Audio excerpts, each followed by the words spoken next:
어렸을 때 저도 주일학교를 다녔으니까 주일학교 다니고 막 이제 중고등학교 시절에 한 친구가 그러더라고요. 자기 솔로몬이 너무 부럽다. 그래서 이 친구가 공부를 열심히 하려고 참 솔로몬의 지혜가 부러운가 했더니 그게 아니라 솔로몬의 아내가 너무 많아서 부럽다. 이렇게 솔로몬의 아내가 몇 명이었죠? 후궁이 700, 첩이 300, 도합 1000. 예. 저는 그때 그 친구의 말이 잘 이해가 가지 않았어요. 그래서 정말 그럴까? 정말 그 아내를 많이 두면 행복할까?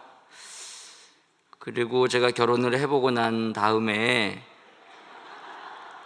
봤더니 아내가 한 사람인 게 너무 감사하더라고요. 한 명하고 마음 맞춰 살기도 힘든데 1000명이라니. 네.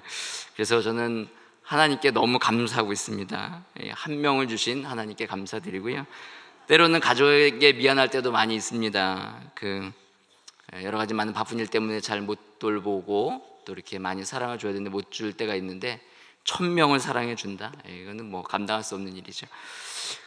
바꿔 생각해 보면 솔로몬이 하나님이 우리에게 이 땅에 주신 작은 가정이라는 것을 참 경험하면서 살아봤을까 이런 생각도 하게 돼서 참 한편으로 무엇인가 많이 가진 것이 참 큰 행복인 것 같지는 않다. 아까 우리 찬양했던 것처럼 가진 것이 없어도 주님 한 분만으로 만족할 수 있다면 그것이 행복이 아니겠는가 이런 생각을 하게 됩니다. 여러분, 때로는 왕 같은 삶을 꿈꾸십니까? 왕은 재물과 권력의 정점에 서 있는 사람이죠. 그런 사람이 부러울 때가 가끔 있을 때도 있습니다. 하는 일이 어렵고 여러 가지 나에게도 뭔가 좀 많은 것이 주어져서 풍성하게 뭐를 해보고 싶다 할 때가 있죠. 그래서 지금은 왕이 없으니까 그러나 왕 같은 삶을 꿈꿀 때는 있죠. 성경을 가만히 보면은 성경에 나오는 이 왕들에 대하여 이야기를 할 때 그 왕들이 가지고 있었던 어떤 외형적인 모습보다는 왕들의 진짜 모습, 그들의 영성을 보여주는 것이 성경이 우리에게 왕을 소개하는 방식입니다. 그렇죠? 여러분들 성경에서 왕을 소개할 때 그 사람의 화려함, 그 사람의 경력, 그 사람의 어떤 외교적 전술 이런 것도 간혹 표현이 되어 있지만 그것을 강조하기보다는 그 왕의 진짜 모습, 그 왕이 가지고 있는 영성을 우리에게 성경은 잘 보여주고 있습니다. 영성이라는 것은 사전적인 의미로 보면 영적인 품성이나 성질, 그러니까 영적인 품격을 얘기하는 거죠. 그 사람의 인격, 품격, 그것이 어디에서 나오냐, 그 사람의 영적인 품격, 그것을 줄여서 영성이라고 말합니다. 여러분은 여러분의 영적 품격, 영성이 어떠한 모습입니까? 그 영성이 바로 우리의 진짜 모습일 수 있다는 것을 우리는 늘 기억해야 합니다. 이스라엘 열왕들을 보면서 우리의 영성을 확인하는 시간이 되었으면 좋겠다 해서 4월의 금요 집회는 이스라엘 왕들의 영성에 대한 시리즈로 지금 함께 말씀을 나누고 있습니다. 그 가운데서도 할 수 있으면 좀 좋은 영적인 품격을 가졌던, 좋은 영성을 가졌던 선한 왕들을 중심으로 저희가 살펴보고 있습니다. 열왕기와 역대기의 저술의 어떠한 방식은 조금 이제 신학적인 차이가 있지만 그냥 간략하게 말씀드리면 역사 속에서 일어난 사건을 하나님과의 관계에서 이해하도록 기록한 책이 열왕기와 역대기입니다. 그러니까 또 역사를 바라볼 때에 하나님과의 관계 속에서 그 사건을 이해할 수 있도록 쓴 게 열왕기와 역대기죠. 그러니까 역사적 기술이 역사적 서술을 할 때에 그 관점을 가지고 썼다는 얘기입니다. 우리도 그런 기록들을 남기면서 살아가죠. 여러분들 큐티 하시는 분들 같은 경우에 큐티는 뭡니까? 우리의 삶 속에서 일어나는 일들을 하나님의 말씀에 비추어서 하나님과의 관계에서 생각하고 본 기록이 바로 큐티 노트라 할 수 있습니다. 설교 노트도 마찬가지입니다. 그냥 목사님이 하시는 말씀만을 다 그냥 적는 것이 아니라, 받아 적는 게 아니라 그 받아 적은 말씀을 통해 하나님이 나의 일상적인 삶 속에서 어떻게 이 말씀과 내가 연결되어지는가를 잘 묵상하는 것, 그리고 정리하는 것까지가 설교 노트를 정리하는 겁니다. 어떤 분들 보면 설교 노트를 굉장히 화려하고 잘 이렇게 적으세요. 막 열심히 적으세요. 일주일에 또 한 번도 안 보시죠? 잘 덮어놨다가 뿌듯해. 잘 정리해서 막 마음은 기쁜데 한 번 더 펼쳐보지 않는, 그게 아니고 적었던 기록이 어떻게 하나님과의 관계 속에서 내 삶이 펼쳐져 가고 있는가, 이런 것들을 잘 살펴볼 필요가 있습니다. 따라서 성경은 왕들을 평가하고 볼 때에 일정한 기준을 가지고 그들을 평가하고 있습니다.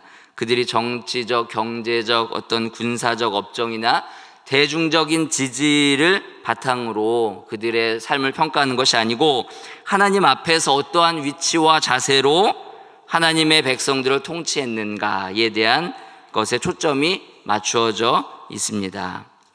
간단하게 기준을 말하면 하나님의 언약을 어떻게 신실하게 이행해 갔느냐, 이런 기준이라 할 수 있는 것이죠. 성도로서 저와 여러분은 우리의 삶을 평가하는 기준이 무엇이라고 생각하십니까? 여러분은 삶의 기준을, 삶을 평가할 때 어떠한 기준을 놓고 여러분을 바라보고 계십니까?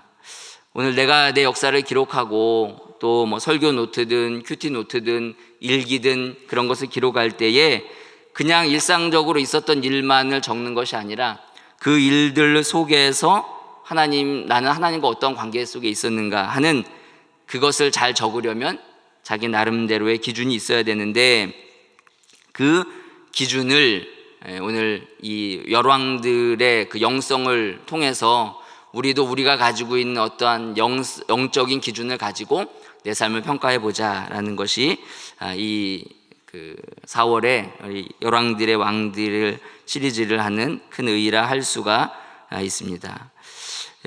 영성에 대한 점검은 당연히 하나님의 말씀에 기초로 해서 그 기준을 바르게 세우는 데서부터 시작하는 것은 두말할 필요가 없습니다. 오늘 왕들의 역사를 보면서 우리가 그 영성을 어떻게 우리의 삶에 잘 담을지 함께 나누는 귀한 시간이 되기를 주님의 이름으로 축복합니다. 첫 번째로는 우리에게 대전제가 있습니다. 저와 여러분이 다 동의하는 대전제인데요, 역사의 주관자는 누구십니까? 하나님이십니다. 이것을 부인하실 분은 이 자리에 안 계시리라 봅니다. 우리는 하나님이 이 세상을 창조하셨을 뿐 아니라 이 세상을 다스리시고 통치하시고 역사를 운행하는 주권자이시다라는 것을 믿음으로 고백합니다. 그리고 그 믿음을 고백한 사람들은 하나님이 우리에게 약속하신 언약을 붙들고 믿음으로 살아가고 하나님이 반드시 그 언약을 이루실 것을 기대하면서 소망 가운데 살아갑니다. 이스라엘 왕들도 마찬가지였습니다. 이스라엘 왕들은 자신의 지식과 지혜가 아니라 하나님이 그들과 맺은 언약을 기준으로, 약속을 기준으로 그 약속을 붙들고 얼마나 그 약속의 말씀을 신실하게 그의 통치 기간 중 안에 이루어 갈 것이냐가 그들의 삶의 기준이었습니다. 다시 한번 확인하겠습니다. 여러분, 우리의 삶의 기준이 무엇입니까? 아직 제가 답을 드리지 않았기 때문에 말씀하실 수는 없지만 여러분들 마음에 나의 삶의 기준은 무엇이어야 될까라고 생각하시기를 부탁드립니다. 하나님의 말씀으로 우리가 우리의 삶의 기준을 세우는 것은 당연한 일입니다. 그러면 만약에 하나님의 말씀으로 우리가 우리의 삶의 기준을 세웠다면 하나님의 말씀이 내 삶에 영향력을 미치겠습니까? 안 미치겠습니까? 미치죠. 돈다는 얘기가 아닙니다. 확실하게 미칩니다. 그리고 그 말씀이 내게 영향력을 미치고 있지 않다면 냉정하게 말해서 우리는 삶의 기준을 말씀에다 두고 있지 않다는 뜻이 되는 것입니다. 요즘 저희 교회 성도들에게 제일 많이 듣는 이야기가 교회 올 때, 주일 예배 드릴 때 담임 목사님 말씀 너무 좋다, 이런 말씀을 굉장히 많이 들어요. 동의하시죠? 저도 많이 은혜를 받습니다. 그런데 여기서 한 걸음 더 나가서 참 좋다, 말씀이 너무 좋다라고 그냥 평가하는 자리에 있는 것이 아니라 나는 그 말씀을 듣고 이번 주에 어떻게 변했다라는 자리까지 나아가게 되기를 주님의 이름으로 축복합니다. 그래서 그냥 말씀 좋다 해서만 머물지 마시고 제가 지난주에 말씀을 들었는데 나는 이렇게 변했습니다. 우리 이번 주 말씀 제목이 뭐였죠? 죄송합니다. 옆에 분들 보시면서 말씀하세요. 의심하는 자요. 말씀의 제목입니다. 교회가 아까 우리 금요집회 전에도 교회 앞에 알려드렸는데, 예배 후에 1시간씩 더 성도님들의 요청이 있어서 본당을 오픈하기로 했습니다. 왜 오픈할까요? 기도하라고. 예, 맞습니다. 뭘 기도하라고요? 그렇죠. 들은 말씀을 마음에 잘 담아서 이번 한 주간 어떻게 살지를 하나님께 여쭙고, 그리고 하나님께서 주시는 말씀을 다시 마음에 잘 새겨 이 세상 가운데 나가 승리하시라고 1시간씩 더 기도하라고 시간을 드리는 겁니다. 그래서 여러분들 예배 후에 그냥 바로 가지 마시고 잠깐이라도 한 1, 2분이라도 차를 당장 빼야 될 분 아니라면 1, 2분이라도 주신 말씀 꼭 마음에 붙들고 믿음으로 기도하고 돌아가시길 주님의 이름으로 축복합니다. 네, 소리가 벌써 작아지죠. 1시간이라뇨. 네. 또 내가 영적인 사람으로 보이려고 일부러 기도하실 필요는 없고 그냥 그때마다 말씀 붙들고 기도하시기를 부탁드립니다. 오늘 이제 본문으로 들어갈 텐데요. 본문으로 들어가기 전에 여러분들에게 이스라엘 왕들에 대한 전체적인 그림을 좀 간략하게 설명해 드리고자 오늘 드린 금요집회 순서지에는 성경 구절 대신에 간단한 이 도식이라고 표현해야 되나, 왕들의 이름을 좀 이렇게 쭉 열거해 놨습니다. 여기 보시면 일단은 왕국이 어떻게 구분되어지나 이거를 먼저 좀 보셔야 되는데요. 사울, 다윗, 솔로몬까지는 나라가 하나였습니다. 그래서 우리 이것을 통일왕국이다 이렇게 흔히 부릅니다. 그래서 사울과 다윗과 솔로몬 시대, 다 사울, 다윗, 솔로몬 40년씩 통치했죠. 그래서 120년 동안 통일왕국 시대다 이렇게 말하고 있습니다. 그리고 솔로몬 이후에 나라가 어떻게 됩니까? 네, 나라가 분열되지요. 그래서 이거를 분열왕국 시대라고 하는데, 분열왕국 시대는 언제까지 가냐 하면 바로 히스기야 전까지. 그렇죠? 북이스라엘의 마지막 왕 호세아가를 끝으로 아수르에게 이제 멸망당하기 때문에 거기가 이제 끝나게 됩니다. 그리고 히스기야 있는 데서부터는 아스랑 쪽 겹치지만 히스기야 있는 데부터는 거기가 어떻게 됩니까? 그렇죠. 남유다 왕국의 이제 단독으로 이제 계속 진행하는 시대가 됩니다. 그래서 크게 구분하면 통일왕국 시대, 분열왕국 시대, 남유다 단독 시대, 이제 이렇게 이름을 붙일 수가 있겠습니다. 자, 그러면 여기 분열왕국 시대는 또 분열왕국 시대대로 약간의 시대적 구분이 있습니다. 제가 그 시대적 구분을 조금 하기 위해서 간격을 좀 둬가지고 사람들의 이름을 좀 나열했는데요. 이게 도표를 보시는 법은 간단합니다. 사람 이름 옆에 짝대기가 있으면 이렇게 선으로 연결되어 있으면 그 연결되어 있는 선은 뭐예요? 앞에 있는 사람의 아들이라는 얘기입니다. 그러니까는 사울하고 다윗은 아들 관계가 아니니까 선이 없고, 다윗과 솔로몬은 선이 있죠. 예. 그리고 솔로몬의 아들이 누구입니까? 르호보암 이어서 이렇게 짝대기가 있는 겁니다. 그래서 그렇게 연결되는데, 남유다는 다 이게 보면은 선이, 죄송합니다, 그냥 짝대기라고 하겠습니다. 편하니까 짝대기로 다 이렇게 연결이 되어 있어서 이렇게 쭉 아들의 혈통으로 이어지는 것을 보게 됩니다. 끝부분에 요시야만 보시면, 요시야는 여호아스, 여호야김, 시드기야가 짝대기가 다 아래쪽으로 이렇게 되어 있죠. 하나씩. 이거는 뭐란 얘기죠? 형제란 얘기입니다. 형제. 물론 이제 순서는 여호아스가 동생이지만 먼저 됐기 때문에 이렇게 있지만 그 형제라는 이야기고요. 짝대기가 거주고, 중간에 가로치고 아달랴라고 있습니다. 아달랴라고 있는데, 이 아달랴가 혹시 누군지 아시나요? 네, 누구죠? 네, 감사합니다. 여호람의 아내. 예, 정확하게 맞으셨습니다. 여호람의 아내이면서 아합과 이세벨 사이에서 난 딸이죠. 딸입니다. 그래서 아달랴가 잠시 통치하던 시절이 있었기 때문에 이렇게 가로로 표시해 놨습니다. 그래서 이렇게 남유다는 이어져 가고 있다, 이렇게 보시면 되고요. 왼쪽에 북이스라엘을 보시면은 여로보암하고 나답이 연결되어 있고 바하사하고 엘라하고 연결되어 있습니다. 그러면 나답 오른쪽으로는 짝대기가 없기 때문에 나답하고 바하사는 가족이란 얘기입니까? 아닙니까? 아니죠. 네, 아니란 얘기고, 시므리 역시 마찬가지고, 그 다음에 오므리하고 아합은 아버지와 아들 관계고, 그렇죠.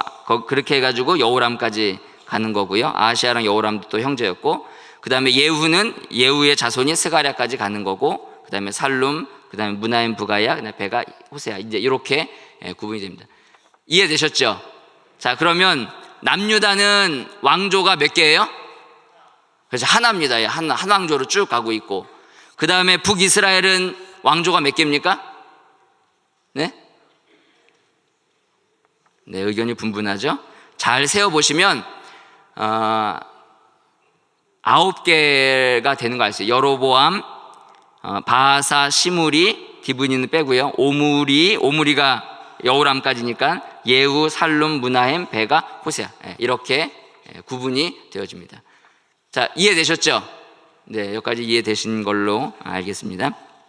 자, 그러면 구분을 하는데, 여로보암부터, 북이스라엘 여로보암부터 오므리까지, 그냥 뭐 디브니, 오므니 요까지 괜찮은데 이렇게 조금 제가 띄워놨는데, 거기하고 오른쪽에 보시면 르호보암부터 아사까지 이렇게 있죠. 여기가 한 그룹으로 보시면 되겠습니다. 이게 뭐 연도 같은 거 이거 자세히 써도 이게 다 계산하는 방식이 다르기 때문에 그게 볼 필요 없고, 한 그룹 와서 이때는 북이스라엘과 남유다가 어떠한 시대였을까요? 전쟁하면서 다투던 시대였습니다. 네, 이렇게 보시면 되고요. 그 다음에 이제 오므리 이후에 아합이 있고, 아합 라인 쪽으로 오른쪽에 보시면 남유다의 여호사밧이 있죠. 아까 이제 아달랴를 얘기했지만 여호사밧이 아합의 딸을 며느리로 삼았으니까 둘의 관계가 어떻게 됐겠습니까? 좋았겠죠. 평화롭게 공존하는 어떤 동맹의 시대를 살았겠죠. 그래서 거기는 동맹의 시대가 됩니다. 그리고 이제 그 밑에 보시면 다시 북이스라엘 보시면 예후를 보시면 예후는 아합 왕가를 멸망시킨 장본인이죠. 아합 왕가를 멸망시켰습니다. 북이스라엘의 특징이 뭐냐면 새로운 왕조가 세워질 때 앞에 있는 왕조의 씨들을 어떻게 하겠어요? 남겨두겠습니까? 안 남겨두겠습니까? 안 남겨두겠어요. 다 죽였죠. 다 죽이고 다 멸절시키고 자기가 왕이 돼야 후환이 없으니까 그렇게 했기 때문에 예후는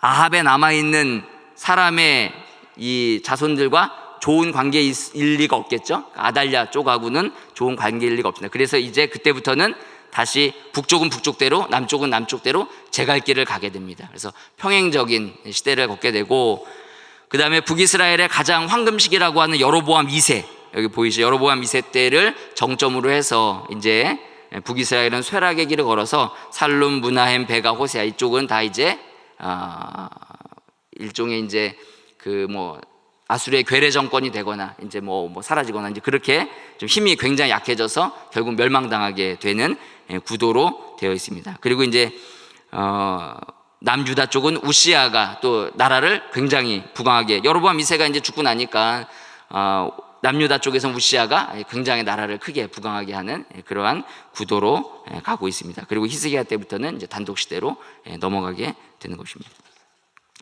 자, 도표는 대충 이해가 되셨죠? 네, 이해가 되신 줄 압니다. 그러면 남유다와 북이스라엘이 갈려지는 상황, 뭐 여기 계신 분들은 어느 정도 다 아시리라고 생각이 되지만 그래도 잠깐 복습하고 우리가 다시 새기는 의미로 오늘 본문 말고 열왕기상 11장으로 가보겠습니다. 열왕기상 11장.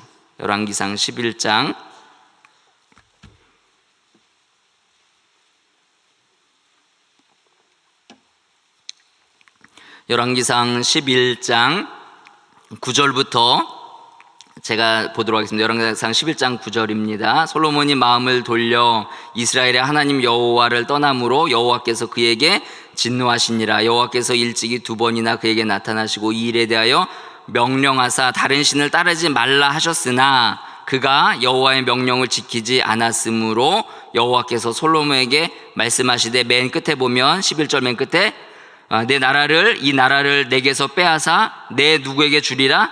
신하에게 주리라. 그렇게 했습니다. 그렇게 해서 하나님께서 이 왕국을 가르는데, 이 신하가 11절에 나오는 신하가 누구입니까? 누구죠? 여로보암입니다. 여로보암. 여기 26절에 보시면 솔로몬의 신하 느밧의 아들 여로보암이 또한 손을 들어 왕을 대적하였으니 그는 에브라임 족속인 스레다 사람이요 그의 어머니의 이름은 스루야이니 과부더라. 이제 아빠 없이 자랐지만 굉장히 똑똑한 사람이었습니다. 28절 보면 이 사람 여로보암은 큰 용사라. 솔로몬이 이 청년의 부지런함을 보고 세워 요셉 족속의 일을 감독하게 했다라고 할 정도로 굉장히 좀 출중한 인물이었죠. 그런데 40절에 보면 이러므로 솔로몬이 여로보암을 죽이려 하매 여로보암이 일어나 애굽으로 도망하여 애굽 왕 시삭에게 이르러 솔로몬이 죽기까지 애굽에 있었다, 이렇게 얘기를 하고 있죠. 솔로몬도 여로보암이 자기에게 반역을 해서 자기 나라를 빼앗으려는 걸 아니까 여로보암을 죽이려 해서 여로보암이 피하게 됩니다. 그리고 12장 1절로 가보면 르호보암이 이제 세겜으로 가서 이스라엘에서 자기가 이제 왕이 된 것을 다시 한번 이제 확인하려고 세겜으로 가게 되죠. 세겜이란 장소 자체는 하나님이 이스라엘 백성들을 인도할 때에 그 여호수아가 이스라엘 백성과 언약을 새롭게 갱신한 장소가 어딜까요? 세겜입니다. 또 요셉의 뼈가 묻혀 있는 곳이 세겜이에요. 그래서 세겜은 이스라엘이 어떠한 나라인지를 재확인할 수 있는 아주 중요한 의미가 담긴 자리이기 때문에 르호보암이 그곳에서 자기가 온 이스라엘의 왕이 된다는 것을 확인하고 싶었는데, 그곳에서 어떠한 일이 벌어졌습니까? 여로보암과 또 다른 지파 대표들이 와서 요청을 했죠. 우리들에게 어떤 노역을 가볍게 해달라. 그런데 르호보암이 뭐라고 말하죠?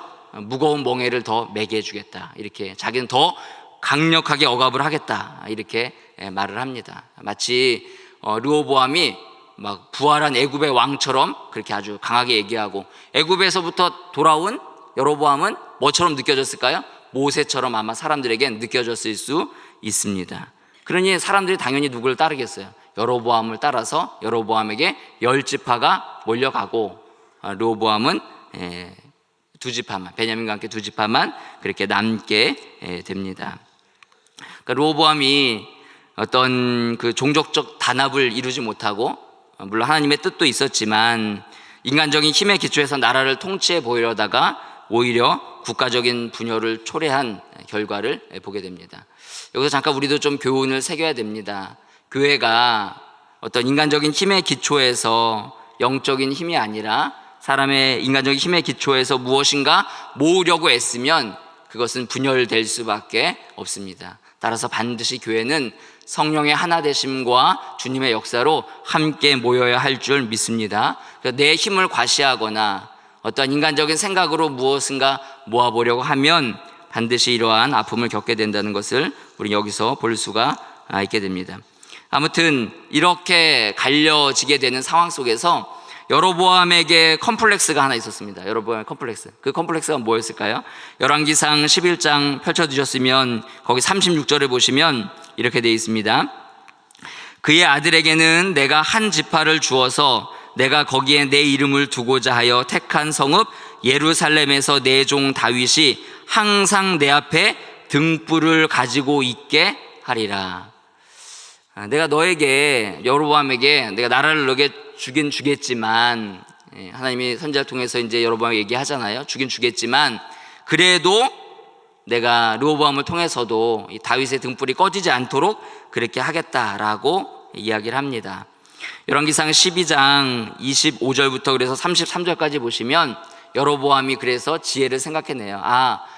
나에게 있는 10지파의 사람들이 지금은 나를 지지하고 있지만 이 사람들이 자꾸 예루살렘에 내려가가지고 예루살렘에서 르호보암의 말을 듣다 보면, 그곳을 사모하다 보면 어떻게 되겠습니까? 자기를 배반하고 죽이고 떠날 것이 염려되어서 여로보암이 세 가지 생각을 하게 돼요. 이 세 가지 정책을 펴게 됩니다. 그리고 여로보암이 생각해낸 이 세 가지 정책은 북이스라엘이 망할 때까지 끝까지 그 정책은 유지되면서 갑니다. 그 세 가지 정책이 뭐였죠? 첫 번째로는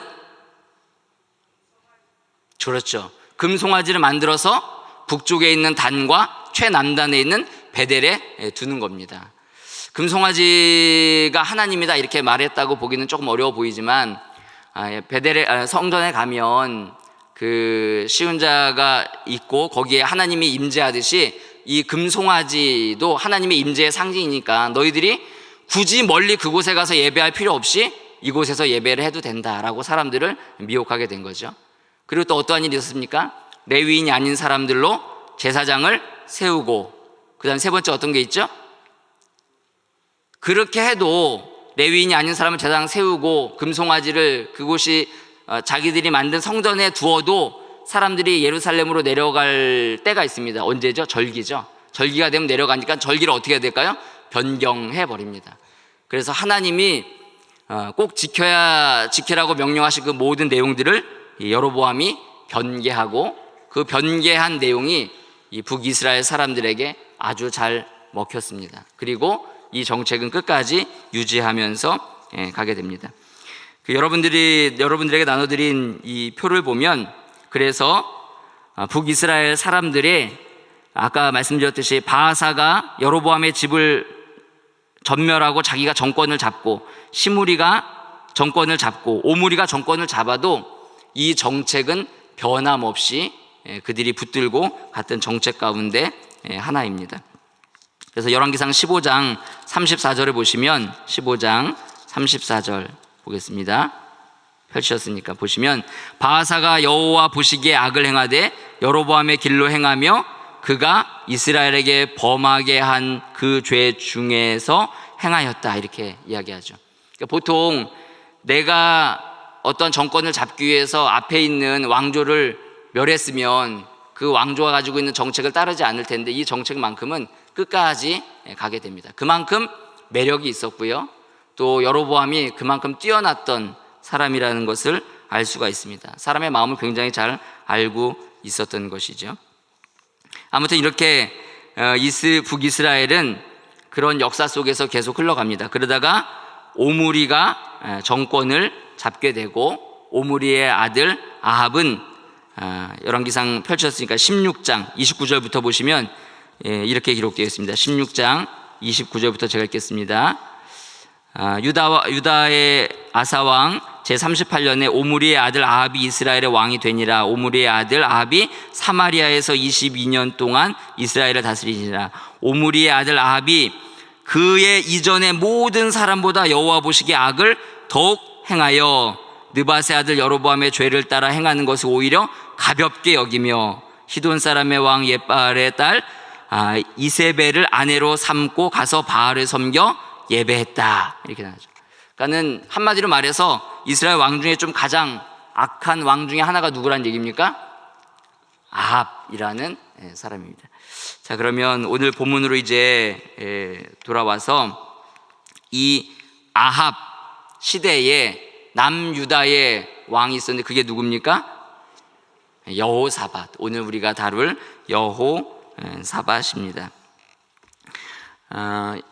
투쟁의 시대에 남유다의 대표적인 인물이 아사였다면, 이 동맹의 시대의 대표적인 남유다의 왕은 누구일까요?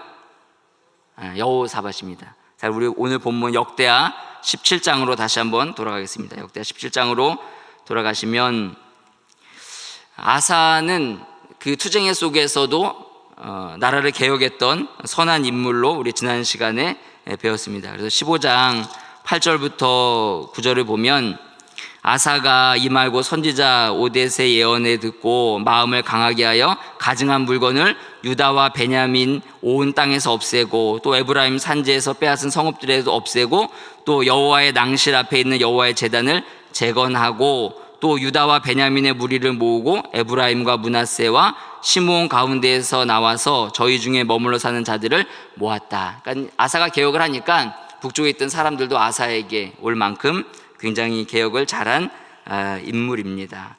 그래서 성경은 이 아사와 관련해서 크게 전쟁을 두 가지로 소개하고 있는데, 하나는 지난 시간에 다뤘던 구스와의 전쟁이고, 또 하나는 이제 여기 북이스라엘 보면은 아사와 대립했던 그 큰 왕, 비읍 하나만 더 붙여서 바하사와의 전쟁을 기록하고 있는데, 이 역대하 16장에는 이 바하사와의 전쟁에 대한 기록이 1절부터 6절까지 나와 있습니다. 거기에 보면 이 아사가 하나님을 의지하지 않고 오히려 다른 외국 원조를 통해 가지고 다메섹을 통해서 이 위기를 모면하는 장면이 나와요. 그런데 그 장면을 보고, 이것을 보고 이 7절에 보니까는 선견자 하나니가 유다 왕 아사에게 나와서 그에게 이르되 왕이 아람 왕을 의지하고 왕의 하나님 여호와를 의지하지 아니하였다고 책망을 합니다. 그리고 그렇게 책망한 이 선지자와 선지자 지지하는 사람도 오히려 그 말을 듣고 회개하는데 가둬버리고, 그 다음에 11절 이하에 보시면 12절 보면 아사가 왕이 된 지 39년에 그의 발이 병들어 매우 위독했으나 병이 있을 때 그가 여호와께 구하지 아니하고 의원들에게 구했다, 이렇게 나오죠. 그러니까 마지막이 조금 아쉬움을 남기는 왕이 이 아사 왕이기도 합니다. 어쨌든 이러한 아사의 뒤를 이어서 왕이 된 사람이 누구일까요? 여호사밧입니다. 여호사밧에 대해서 오늘 좀 말씀을 나누려고 여기까지 일단은 왔습니다. 이러한 상황 속에서 여호사밧이 왕이 됐는데, 여호사밧이 왕이 되면서 제일 먼저 한 일이 무엇이었겠습니까? 오늘 1절과 2절에 보면 이렇게 기록되어 있습니다. 17장 1절과 2절 함께 읽습니다. 시작. 아사의 아들 여호사밧이 대신하여 왕이 되어 스스로 강하게 하여 이스라엘을 방어하되 유다 모든 견고한 성읍에 군대를 주둔시키고 또 유다 땅과 그의 아버지 아사가 정복한 에브라임 성읍들의 영문을 두었더라. 영문은 수비대를 두었다는 뜻이고요. 견고한 성읍에 군대를 주둔시키고 또 스스로 강하게 해서 이스라엘을 방어했다, 이렇게 나오고 있습니다. 그도 그럴 것이 계속적인 전쟁과 외세 위협 속에 살았기 때문에 국방을 튼튼히 해야 된다고 하는 것은 당연한 일입니다. 그런데 이후에 이제 우리가 기사를 읽어보면 알겠지만, 이렇게 성을 든든히 하고 방비한 사건에 대해서 어떤 주석가가 이렇게 얘기했습니다. 장벽의 강화는 군사적이며 신학적이었다라고 말합니다. 저도 이 말에 동의합니다. 무슨 뜻이냐면, 스스로 강하게 했다라는 뜻을 그냥 일반적인 의미에서 보면 굉장히 부정적인 말처럼 보이지만, 스스로 강하게 무장할 필요가 있었습니다. 왜냐하면 스스로 강하게 하지 않으면 외국의 원조와 힘을 빌려야 하는데, 외국의 원조와 힘을 빌리면 거기에 반드시 함께 따라오는 게 있었습니다. 그게 뭘까요? 바로 우상을 섬겨야 하는 것이 반드시 따라오게 됐습니다. 따라서 종교를 개혁하기에 앞서서 자기 자신의 국방을 든든히 세우고 스스로의 힘으로 다른 나라에 대하여 그 위협으로부터 이겨낼 수 있는 힘을 기르는 것은 매우 중요한 일이었다 할 수가 있습니다.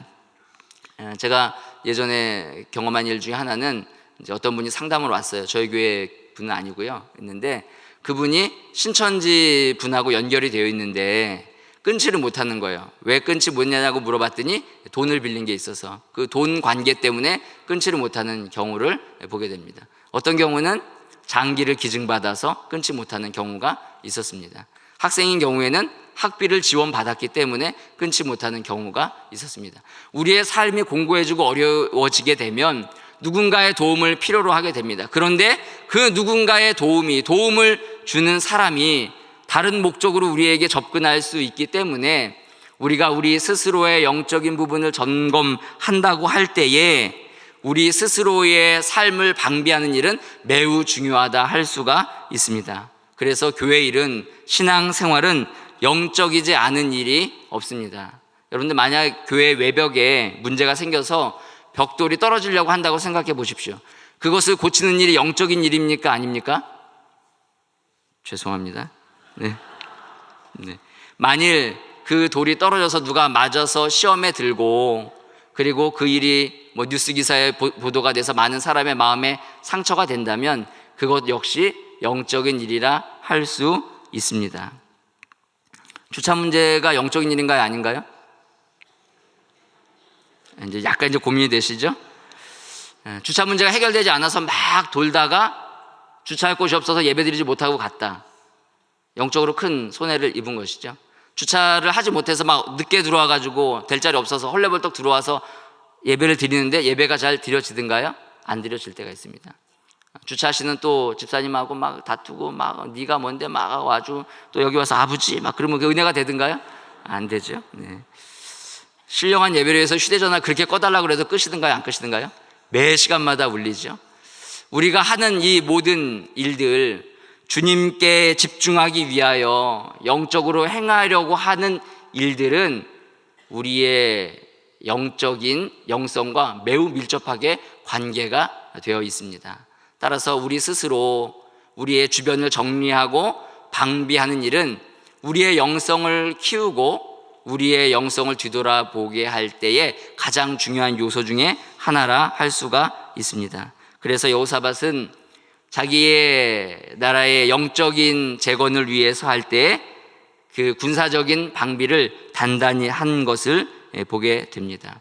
큐티를 하려고 해도 우리가 여러 가지 많은 소음을 제거하고 조용한 곳을 찾아서 조용한 시간에 하는 것과 마찬가지로 우리의 육신의 이 분주한 삶을 정리하고 예배에 몰입하고 집중하는 것은 매우 중요한 일이라 할 수 있습니다. 둘째로 이거보다 더 중요한 일이 있는데요, 3절부터 5절에 보면 이렇게 기록됐습니다. 3절부터 5절까지 말씀 함께 있습니다. 시작. 여호와께서 여호사밧과 함께 하셨으니 그가 그의 조상 다윗의 처음 길로 행하여 바알들에게 구하지 아니하고 오직 그의 아버지 하나님께 구하며 그의 계명을 행하고 이스라엘의 행위를 따르지 아니하였습니다. 그러므로 여호와께서 나라를 그의 손에서 견고하게 하시매 유다 무리가 여호사밧에게 예물을 드렸으므로 그가 부귀와 영광을 크게 떨쳤더라.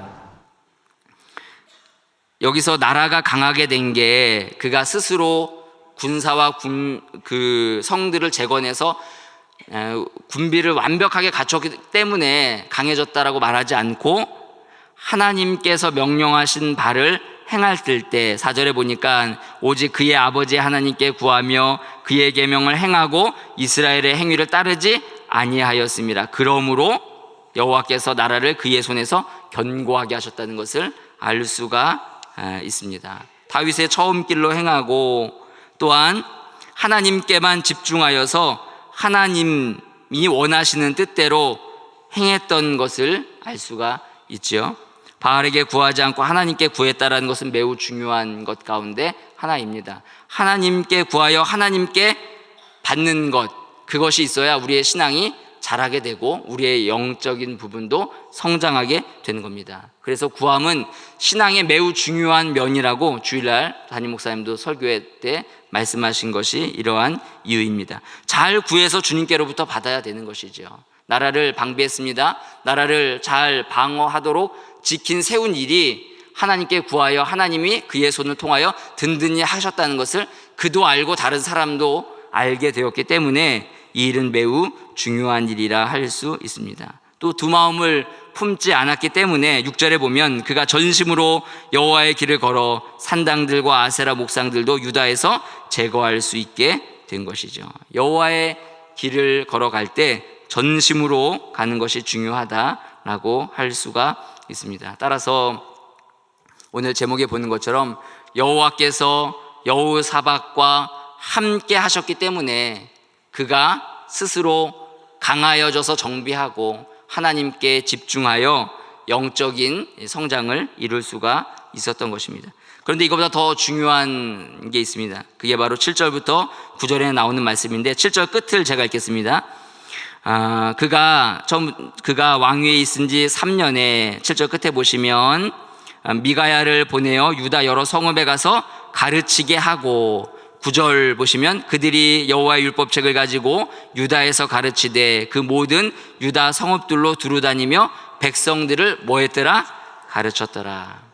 자기 자신의 어떠한 개혁으로 끝나는 것이 아니라 그것이 온 나라에 잘 미칠 수 있도록 그냥 단순히 산당만 제거해버리는 것이 아니라 하나님의 말씀이 전국 곳곳 구석구석에 잘 들어갈 수 있도록 모든 평민들에게 모든 백성들에게 하나님의 말씀이 들어갈 수 있도록 사람들을 뽑아서 방백들을 뽑고 레위인을 뽑고 제사장을 붙여서 가서 가르치게 했던 것을 볼 수가 있습니다. 왜냐하면 산당을 아무리 파괴해도 사람들의 마음에 자리 잡고 있는 그 우상의 뿌리는 하나님의 말씀이 들어가기 전까지는 절대 뿌리 뽑혀지지 않기 때문입니다. 이단에 빠진 사람들을 다시 교회로 오게 할 때 가장 힘든 부분이 이 부분이죠.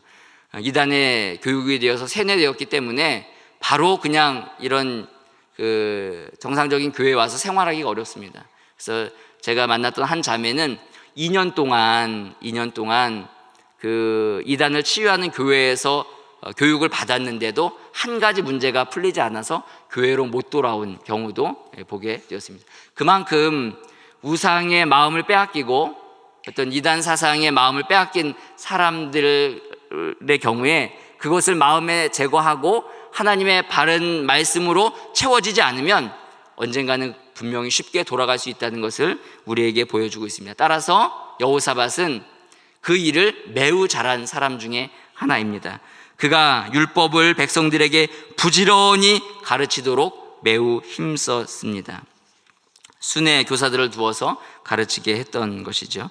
우리가 이 세상을 이길 수 있는 힘은 오직 주님의 말씀밖에 없는 줄 믿습니다. 아까 처음에 드렸던 질문, 이 말씀이 여러분의 삶에 영향을 미치고 있습니까? 만일 이 말씀이 여러분의 삶에 영향을 미치고 있지 않다면 우리의 마음은 하나님의 말씀이 아닌 다른 것으로 채워졌을 가능성이 높습니다. 여러분들의 마음 속에 있는 것들 비웠다고 끝나는 것이 아니라 그 속에 주님의 말씀으로 가득 채워지길 주님의 이름으로 축복합니다. 따라서 우리는 다음 세대 말하지만 영적인 이 교육에 하나님의 말씀으로 다음 세대를 기르는 일에 최선을 다해야 합니다. 여러분 스스로 가슴에 손을 얹고 생각해 보십시오. 자녀들 성적 조금 떨어지는 것은 겁내지만 구원의 확신이 없는 것에 대해서 아무렇지도 않게 생각하지 않습니까? 막 시험 문제 한두 개 막 틀려오면 막 괜찮다고 생각하지만, 저도 우리 애들 안 왔죠. 저도 애들 물어봤어요 한번. 야, 바울이 로마로 가면서 막 그 배에서 막 태풍을 만났는데 광풍을 만났는데 그 태풍 이름이 뭐냐 그랬더니 매미 딱 이렇게 얘기하더라고요. 여러분 다 매미라고 생각하는 거 아니죠? 네. 어떠한 지식을 아는 것 중요하다는 얘기가 아니라 하나님의 말씀을 배우는 일에 우리가 얼마나 아이들이 학교에 성적을 내는 것에 관심이 있는 것만큼 그 일에 관심을 갖고 있느냐라는 것입니다. 물론 여기에는 여러분들은 뭐 자녀를 다 키우셨고 이제 손주들 보고 계시지만 손주들에게도 역시 같은 마음으로 대해야 될 줄 믿습니다. 보십시오. 이 여호사밧이 그냥 했던 게 아닙니다. 오늘 여호사밧이 이 말씀을 가르치려고 했던 배경이 있어요. 15장으로 넘어가 보시면 15장 3절에 이렇게 되어 있습니다. 15장 3절에 보면 1절에 하나님의 영이 오데스의 아들 아사랴에게 임하여 이제 그 아사에게 얘기를 하는데 3절에 보니까 뭐라고 얘기했냐면 이스라엘에는 참신이 없고 가르치는 제사장도 없고 율법도 없은 지가 오래되었다. 여호사밧은 이것을 마음에 두었으리라 생각을 합니다. 그리고 자기가 정권을 잡고 방비를 하게 되자 그리고 산당을 제거하고 이 일을 시행했던 것을 알고 있습니다. 그러니까 선대의 약점이 무엇이었는 줄 알고 자기 자신이 어떠한 것을 해야 된다는 것을 분명히 알고 있었던 것이죠. 우리도 마찬가지입니다. 우리 교회가 걸어온 역사를 볼 때에 그냥 뭐 맨날 허건날 뭐 지난날 어떻게 했다 이런 것만 얘기할 것이 아니라 우리가 걸어왔던 것의 장단점을 잘 파악하고 앞으로 우리가 해야 될 것이 무엇인지를 파악하여 준비하고 또 가르치는 일은 우리에게 매우 중요한 일이라 할 수가 있습니다. 이 가르치는 사역은 예수님께서도 명령하셨던 일이죠. 마태복음 28장 20절에 보면 내가 너희에게 분반 모든 것을 가르쳐 지키게 하라. 그만큼 하나님의 말씀으로 가르치는 일은 우리에게 매우 중요하다 할 수 있습니다. 끝으로 이 여호사밧에게 가장 큰 축복 가운데 하나는 여호사밧 주변에 주님께 헌신된 사람들이 있었다는 겁니다. 오늘 본문 아니지만 16절을 한번 보겠습니다. 우리 16절 말씀 함께 읽겠습니다. 시작. 그 다음은 17장 16절입니다. 함께 읽습니다. 시작. 그 다음은 시그리의 아들 아마샤니 그는 자기를 여호와께 즐거이 드린 자라. 큰 용사 20만 명을 거느렸다. 큰 용사 20만 명을 거느린 사람인데 그 용사가 어떠한 사람이래요? 자기를 여호와께 즐거이 드린 사람입니다. 이런 사람들이 곁에 있으니 여호사밧이 나라를 이렇게 하나님의 말씀대로 잘 가꾸어 갈 수 있었던 것을 보게 됩니다. 우리가 여호사밧을 통해서 우리의 영적인 부분들을 점검할 때에 첫 번째로는 내가 주님께 집중하기 위해서 내 삶의 주변을 잘 정돈하고 있는가, 그리고 나의 외적인 문제를 강하게 잘 다듬어 가고 있는가를 살펴봐야 됩니다. 스스로 강했다는 표현이 성경에서는 조심스럽게 사용되는데 어떠한 경우에는 하나님 없이 자기 자신 스스로가 강해질 때가 있습니다. 그러나 오늘 본문에서 보는 것처럼 하나님의 말씀에 더 집중하기 위하여, 하나님께 집중하기 위하여 우리의 삶을 잘 정돈하는 문제는 매우 중요하다 여겨집니다. 그래서 우리의 영적인 부분을 여러분들이 점검하시고 우리의 영성을 뒤돌아볼 때 우리의 삶이 잘 정돈돼서 영적인 진지가 잘 구축되기를 주님의 이름으로 축복합니다. 두 번째로는 주님의 말씀에 민감해야 합니다. 여호사밧은 하나님 3절에 여호와께서 여호사밧과 함께 하셨습니다. 그래서 그는 하나님이 원하시는 길이 무엇인지 알아서 다윗의 처음 길로 행했습니다. 하나님께 민감해지면, 하나님이 함께 하시면 하나님께 민감해져서 하나님이 주신 약속을 붙들고 끝까지 흔들리지 않고 가게 됩니다. 그 약속의 말씀이 정말 내게 아주 세미하게 다가와서 그 말씀을 붙들고 갈 수 있는 힘이 생기게 되는 것입니다. 그래서 하나님께 민감하게 반응하는 것은 매우 중요하다 할 수 있습니다. 세 번째로는 영적인 감각을 사실은 길러야 합니다. 영적인 감각은 우리의 현실 감각보다 훨씬 더 중요합니다. 여호사밧이 국제 정세를 몰랐겠습니까? 또한 그 당시에 이 살아갔던 사람들의 선조들의 기록을 보아 알기 때문에 어떻게 나라를 국정을 운영해야 될지를 몰랐겠습니까? 여호사밧은 굉장히 잘 아는 사람 중에 하나입니다. 또 하나, 여호사밧이 나라가 강해지니까 주변에 있는 그 주변국들이 어떻게 됐겠습니까? 여호사밧과 친해지려고 찾아오게 되었던 거죠. 여호사밧의 그러나 가장 큰 단점은, 실수는 뭐였을까요? 아합의 딸을 며느리로 삼았다는 겁니다. 영적인 부분이 아무리 예민해도 우리에게 실수가 생길 수 있습니다. 따라서 우리는 늘 우리 자신이 선줄로 생각한다 넘어질까 조심하여서 우리의 자신을 돌아보는 일도 매우 중요한 것입니다. 마지막으로는 주님께 헌신된 사람과 교제하는 것이 매우 중요함을 우리에게 보여주고 있습니다. 사랑하는 성도 여러분, 이스라엘의 왕들의 기록은 그냥 우리와 동떨어진 먼 옛날 사람들이 그냥 나라를 다스리고 또 전쟁하고 화해하고 했던 역사의 기록이 아니라 하나님과의 관계 속에서 우리의 삶을 돌아볼 수 있게 하는 매우 귀중한 하나님의 말씀인 줄 믿습니다. 따라서 여러분들 나눠드린 이 표를 보시면 이 표가 뭔지 모르지만 여러분들이 열왕기와 또 역대기를 읽어가시면서 이 표에 나와 있는 사람들의 이름을 하나씩 보시면서 하나님이 이들과 어떠한 관계를 맺고 계셨는가, 또 그리고 그 관계 속에서 주신 교훈이 무엇인가, 또한 그 교훈이 오늘날의 나의 삶에 어떻게 적용될 것인가를 깊이 묵상하시면서 우리들의 영성이 정말로 점검되고 하나님 앞에서 더욱더 든든히 세워져 가기를 주님의 이름으로 축복합니다.